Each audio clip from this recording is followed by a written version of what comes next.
চিংড়ি মাছ ভালো করে পরিষ্কার করে নিয়েছি। এর মধ্যে নুন আর হলুদ দিলাম, তারপরে পেঁয়াজ আদা রসুন পেস্ট করা তার খানিকটা দিয়ে দিলাম, আর দেব সর্ষের তেল একটু। এবার এটা ম্যারিনেট করে রেখে দেব খানিকক্ষণ, 10-15 মিনিট রেখে। নারকেল কোড়া দিয়ে দিলাম, দিয়ে মেখে দিলাম, যাতে গ্রেভিটা একটু বেশি হয় আর মুখে একটু লাগে, বেশ ভালো লাগে একটুখানা। আর বাদ বাকিটা যেটা, সেটা হচ্ছে নারকেলের দুধ করে দেবো। এলাচ আর দারচিনি ফোড়ন দিলাম, এর মধ্যে একটু গোটা দিয়ে ফোড়ন দিলাম। এবার তেলটা যাতে না ওঠে সেই জন্য একটু আগে লবণ দিয়ে নিলাম তেলের মধ্যে, তাহলে মানে তেলটা কম ছেটে। এবার আদা রসুন লঙ্কা আর একটুখানি পেঁয়াজের যে মিষ্টিদের যে পেস্ট করে রেখেছিলাম সেই পেস্টটা দিয়ে দিলাম। এবার এটা নিয়ে কষাতে হবে।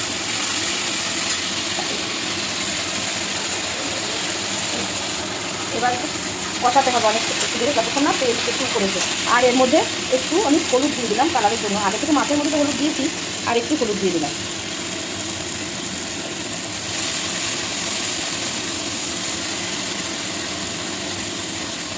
এবার এটা একটু ভাজা ভাজা হলে এর মধ্যে আমি দিয়ে দেবো একটু জিরে আর ধনে। আমি একসঙ্গে জিরে আর ধনে গুঁড়োটা একসঙ্গে রেখেছি, 1 চামচ জিরে আর ধনে গুঁড়ো দিয়ে দিলাম।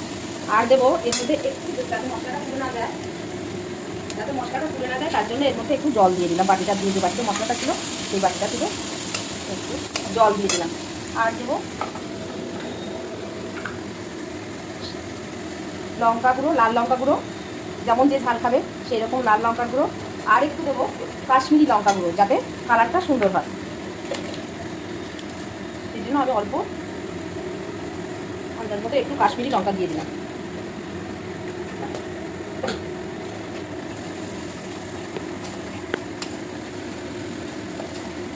এবার মশলাটা থেকে তেল ছাড়তে শুরু করেছে, এবার আমি মাছগুলো দিয়ে দেবো।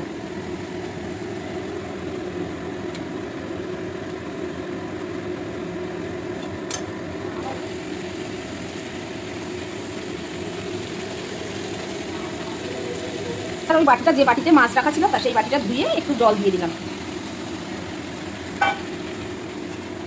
এবার আস্তে আস্তে আমি একটু উল্টে দেবো, আস্তে আস্তে মাছগুলো উল্টে দেবো।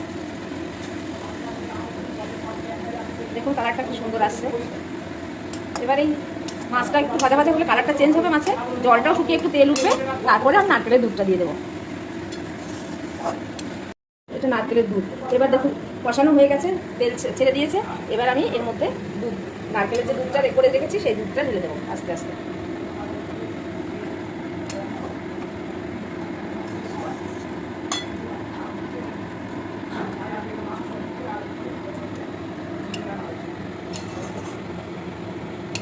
এবারে একটু এই পর্যায়ে আমি দেখে নেবো যে নুন মিষ্টিটা ঠিক হয়েছে নাকি। একটু মিষ্টি দেবো, চিনি দেবো, আর একটু নুন দিয়ে দেখে নেবো যে ঠিক মতো নুন মিষ্টি হয়েছে।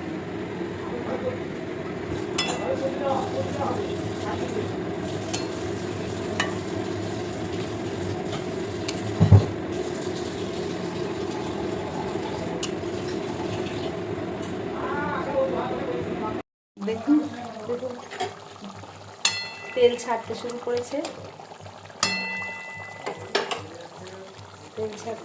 আর এবার একটু মিষ্টি দিই, একটু সামান্য পরিমাণ চিনি দিই,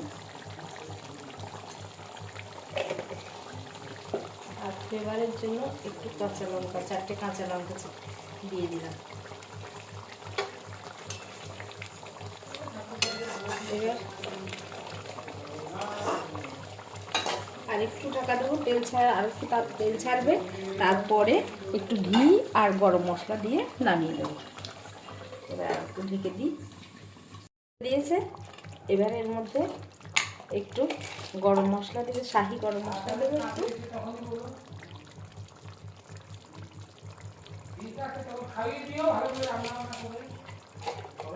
আর একটু খুব সামান্য, না দিলেও চলে, তাও আমি একটু নামে মাত্র একটু ঘি দিলাম,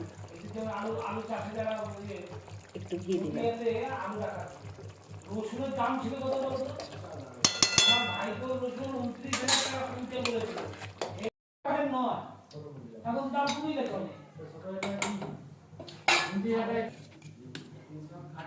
এই দেখো, চিংড়িটা আমার খুব বেশি বড় না, এটা বাগদা চিংড়ি তো। তুমি যখন একটা 29,000 টাকা কিনে যখন দিচ্ছ, তুমি কি আশা করবে? এইটা আমি